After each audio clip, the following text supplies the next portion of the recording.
Agora a gente muda de assunto para falar que dia 29 é celebrado o Dia Mundial do AVC, que é uma data, gente, que foi instituída justamente para alertar a população sobre os fatores de risco, sobre sintomas, sobre prevenção e principalmente sobre a importância do socorro e do diagnóstico rápido para o tratamento eficaz. Por isso, nós vamos conversar agora com a responsável pelo ambulatório de doença cerebral vascular do Hugo, doutora Clara Barreira, que é neurologista.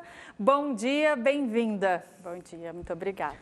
Essa é uma data muito importante, né, que faz com que a gente alerte a população, porque o AVC, o acidente vascular cerebral, ele é uma condição que pode acometer qualquer pessoa, né? Exatamente. E essa ideia de que algumas pessoas têm, né, de que é doença de idoso ou coisa mais de homem, hoje em dia a gente já sabe que qualquer pessoa, criança, adolescente, adulto jovem, pode ter o AVC. Já tem algum grupo assim que chama muita atenção? A gente sabe de casos, né? Não sei se foi confirmado um AVC, mas a principal suspeita é de alguns jogadores em pleno ali atividade, né? Acabaram tendo um AVC. Tem essa ligação com um esforço muito grande? Como que funciona, doutora? Isso pode acontecer. No adulto jovem, né? Por exemplo, um jogador, um esportista, a gente tem situações que extrapolam o funcionamento normal do corpo, em que, por exemplo, o funcionamento do coração está muito mais acelerado, existe uma demanda maior dessa parte de circulação, da parte do coração, e a pessoa pode fazer, por exemplo, uma arritmia cardíaca de repente, ele não sabia que tinha uma doença cardíaca, e nesse momento formar um coágulo no coração e dar tanto um infarto quanto um AVC isquêmico. Isso pode acontecer sim, por causa da situação, né? Dessas condições de estresse, vamos dizer assim, né? Estresse físico, estresse emocional. E quais são os fatores de risco para essa condição? Que pessoas estão mais propensas ou devem ficar mais em alerta para prevenir ou para um socorro mais rápido de um AVC? Ótimo. Tem pessoas, e não são poucas, que têm algumas condições de saúde que podem facilitar o AVC. Por exemplo, não só as pessoas idosas, mas quem tem alteração de pressão arterial, especialmente quem não tem controle da pressão, quem tem o diabetes, quem fuma, quem bebe, especialmente bebida em excesso, quem é sedentário. Então, a pessoa sedentária que está ali um pouquinho ou muito acima do peso, são situações mais comuns de poderem desenvolver um AVC mesmo. E as pessoas falavam antigamente, né, que o AVC, popularmente conhecido também em muitas regiões como o derrame, né? Ele acontecia de um choque térmico. Isso é mito ou é verdade? Um choque térmico pode aí alterar as condições do corpo e favorecer o aparecimento de um AVC? Isso é mito. Inclusive, a gente tem situações, por exemplo, Dinamarca, esses países mais frios, em que a gente percebe, isso tem dados mostrando que frequentar sauna muito quente e sair no frio é benéfico para quem tem risco de AVC, por exemplo. Para evitar, né? Para evitar o AVC. E existe também um comportamento ali, vamos dizer assim, de estilo de vida também, que pode ajudar a prevenir ou a ser um candidato a ter um AVC, né? Com certeza. Tem situações, por exemplo, quem está um pouquinho sedentário ou muito sedentário e que não inclui atividade física na sua rotina semanal ali, ou o alimento, o tipo de alimento, a forma de se alimentar. O brasileiro tem tradicionalmente uma alimentação muito boa, que é o nosso feijão com arroz, saladinha e um bifezinho, ou um ovo, alguma coisa assim. A gente tem trocado a alimentação por comidas ultraprocessadas, as mais rápidas, né? As ditas mais rápidas e mais práticas, que nem sempre são tão rápidas e práticas assim, né? Geralmente mais gostosas, né? Mas esse tipo de alimentação mais processada, mais rápida, tem muito mais gordura, é muito mais desbalanceada. E não necessariamente precisa ser uma alimentação mais cara.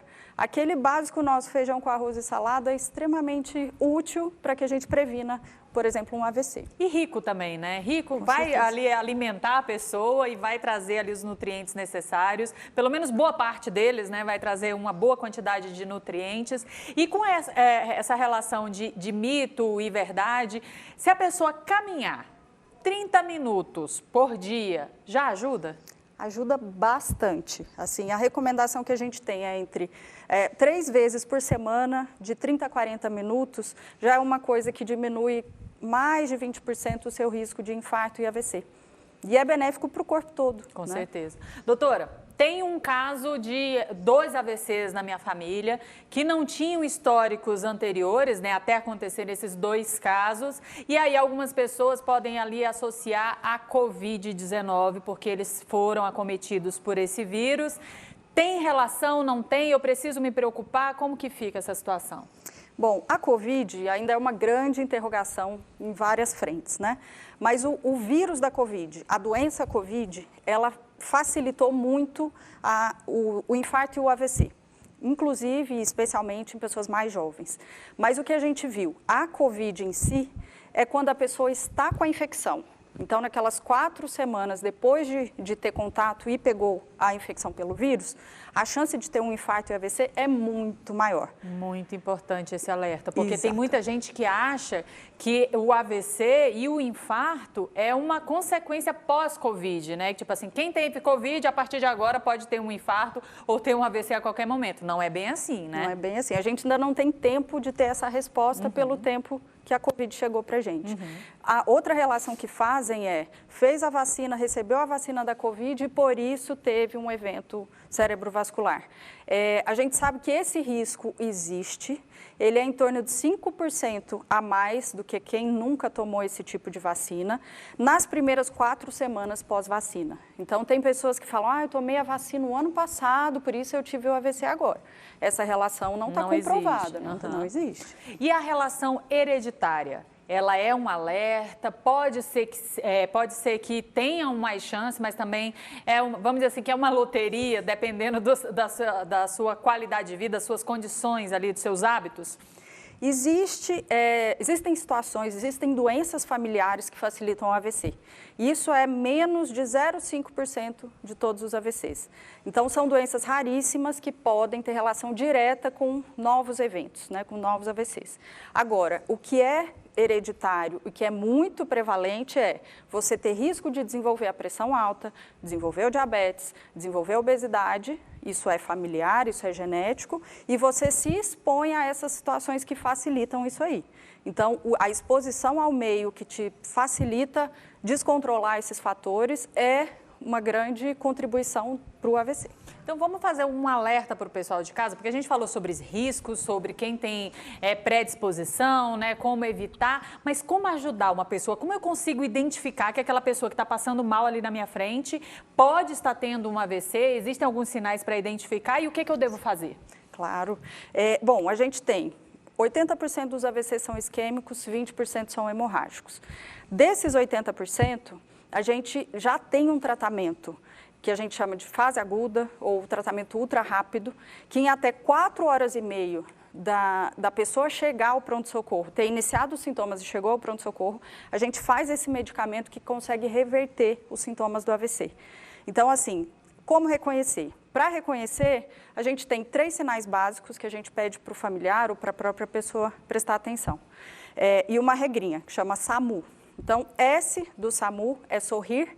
Se a pessoa está com a boca torta, o rosto ficou deformado, se a pessoa tem a dificuldade de abraçar, o A do SAMU, que é mexer o braço ou a perna de um lado só, e se a pessoa tem dificuldade de fala, o M seria música, então a pessoa não consegue falar corretamente ou não consegue falar nada, U é de urgência, então a gente pede para prestar atenção no SAMU.